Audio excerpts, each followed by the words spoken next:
If we can now move on to item 4.2, which is the outline application for the erection of 950 dwellings, primary school and children's day nursery, 5,000 square metres retail, health centre and community facilities, associated open space, landscape drainage, play areas, including the demolition of 92, 94, 142 and 144 Beam Hill Road and agricultural buildings at Green Acres and Upper Outwards Farm. Site known as land at Upper Outwards Farm, Beam Hill Road, Burton-upon-Trent, Staffordshire, DE 139QW. There's a case officer on this.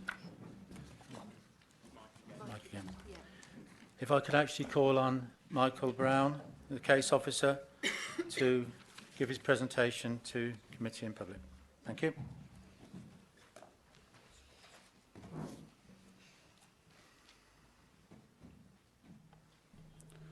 Thank you, Chairman. As you state, this is land at Upper Outwards Farm, Beam Hill Road. The proposal is an outline application with all matters reserved for up to 950 dwellings, 210 place primary school and children's day nursery, 5,000 square metres of retail, health centre and community facilities, associated open space, landscape drainage, play areas, and the demolition of 92, 94, 142, 144 Beam Hill Road, and the agricultural buildings at Green Acres and Upper Outwards Farm. Here we see the application site. The site covers 66.44 hectares of agricultural land, which again, although Greenfield does not form part of the Greenbelt, is located adjacent to the northwest edge of Burton. It's approximately 1.5 kilometres from Anslow, which, as we saw this morning, is located to the west, 1.8 kilometres from Ralston and 3.2 kilometres from Tutbury. The farmhouse and outbuildings are located to the west of centre within the site at the valley bottom. That's Upper Outwards Farm. You can see the track going down towards that property. The site is bordered by Field Lane to the south, Beam Hill Road to the north, whilst Kitling Greaves Lane is sited to the eastern boundary and runs partially through the site. Open Countryside is located to the west. Ribbon Development is located to the north and south, which contains a mixture of pre- and post-war dwellings, whilst there are 1970s and a modern estate to the east. The site comprises primarily large arable fields.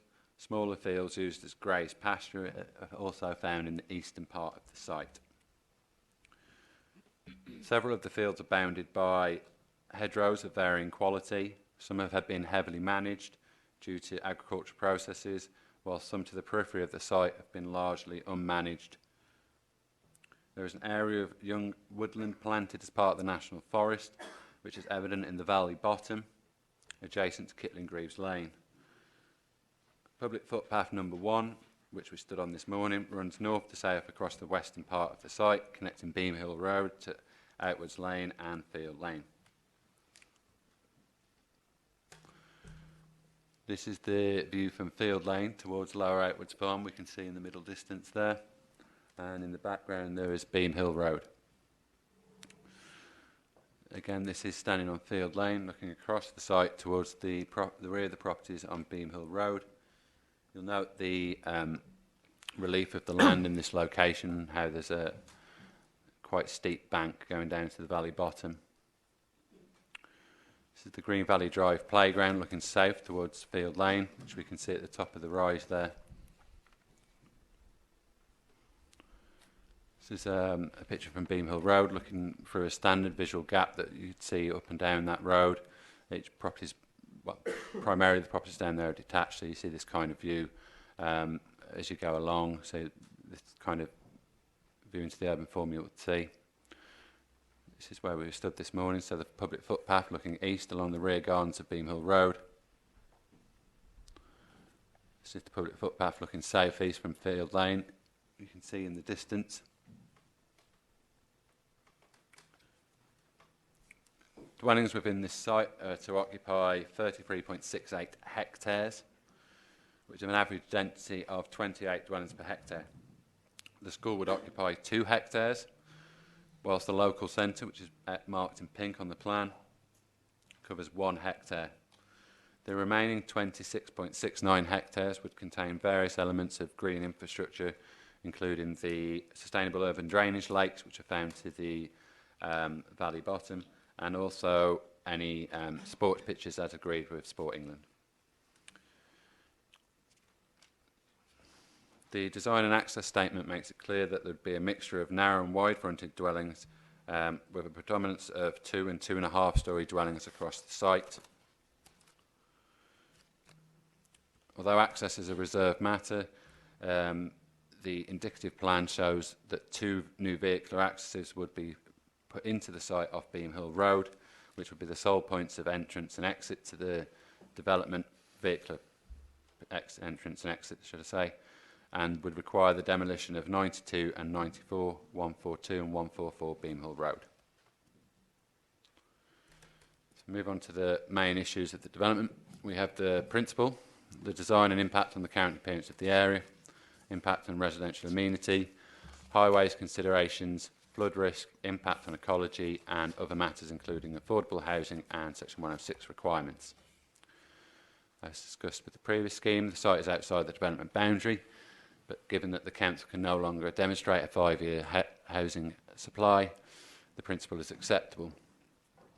The site would now therefore contribute to the supply of housing within the borough over the next 5 years. The site can accommodate the development and associated open space without unacceptable impact on the character of the area, residential amenity, or the highway network subject to off-site works.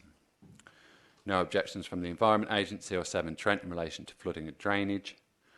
No unacceptable harm to protected species with benefits derived from the extensive green infrastructure. No objections from Staffordshire Highways or the Highways Agency in relation to highways impact, and no unacceptable impacts. The recommendation therefore is to permit, subject to the completion of the Section 106 agreement and the conditions outlined in the report. Thank you. Thank you, Mr. Brown. Speakers now. If I can ask speakers now, Mrs. Heidi Light of Roliston Parish Clerk.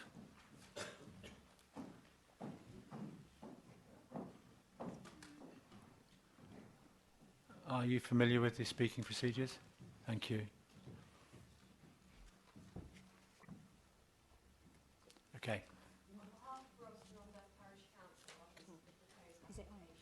Is it? Members believe that the application should be refused on the following grounds. Prematurity. We believe that a development of this magnitude should only be considered when it conforms to a formal local plan that has been subjected to due process. The size of this proposal, if approved, would unfairly influence the legitimate process involved in the preparation of a local plan. It would not allow the community to influence how their community is developed as required under the Localism Bill. Eric Pickles, the Secretary of State for Communities and Local Government, has already created precedents by refusing permissions for premature applications. Not sustainable. A development comprising so many houses constructed so far away from the nearest employment centre is unsustainable when the amount of unnecessary travel to work is taken into account. Benefits to the community.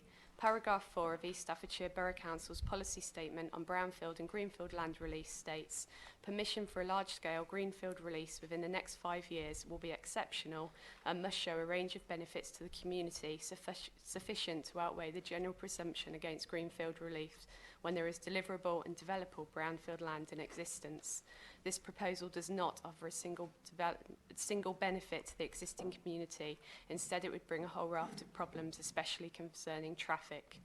Paragraph 6, subparagraph G, in East Staffordshire Borough Council's policy statement on brownfield and greenfield land release requires the proposal to include appropriate provision for employment land, which is not education or shopping.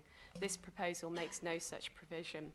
Coalescence of Anslow with Burton-on-Trent. When producing policy NE1 in the last local plan, East Staffordshire Borough Council declared they did not want any coalescence of Anslow, Tutbury or Rolleston-on-Dove with Burton-on-Trent. Developing this site would greatly reduce the amount of greenfields between Anslow and Burton-on-Trent, meaning that the aspiration would not have been achieved. Existing development boundary. The whole of this proposal is outside of the existing development boundary and creates a huge salient into the countryside, which is contrary to East You have 1 Staffordshire minute. Borough Council's stated aims in its policy statement on brownfield and greenfield land release. Traffic. This proposal would generate a substantial amount of additional traffic through Anslow Village and other sustainable roads to join the A38 at Branston or Barton under Needwood, as it is too congested to travel through Burton-on-Trent. The junction of Beam Hill and Harehedge Lane is projected to be considerably over capacity by 2015 without this proposal and the proposed school and housing development.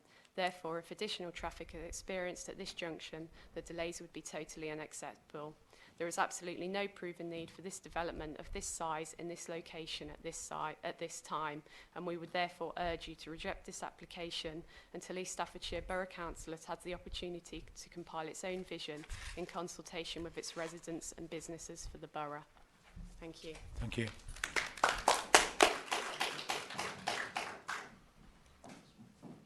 Can I ask Mr. Burton, Mr. Cyril Burton, Horninglow and Eton Parish Council?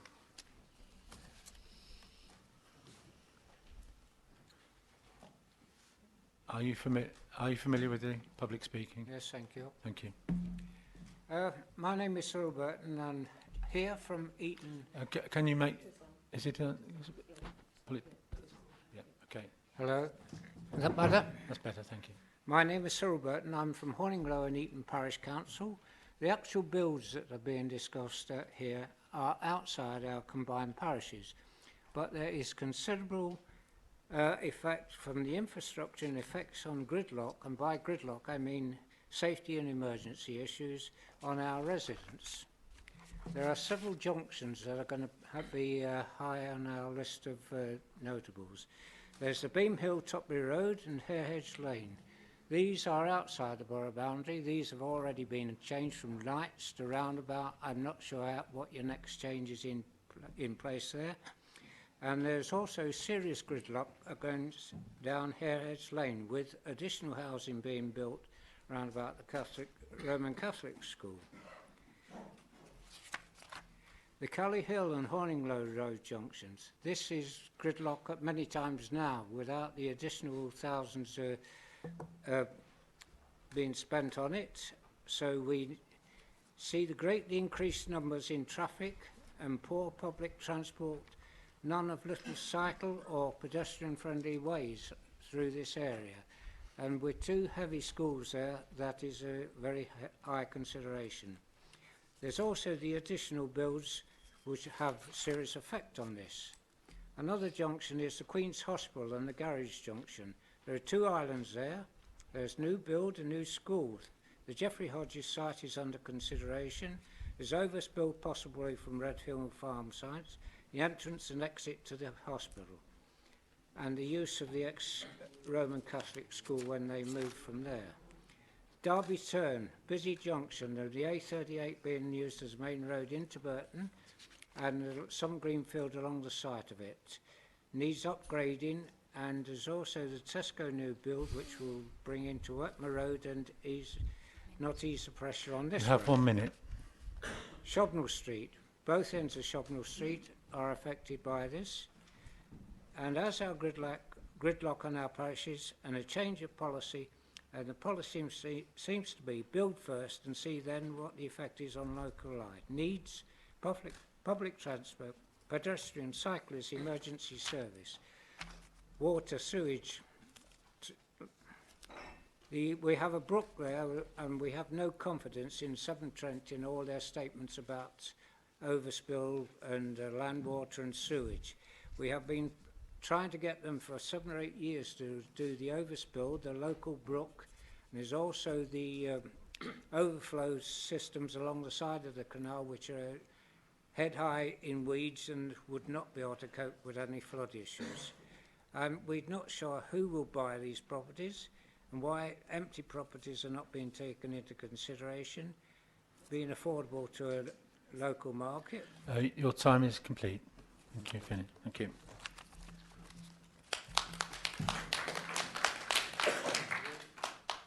Can I ask Mr David Page from Anslow Parish Council?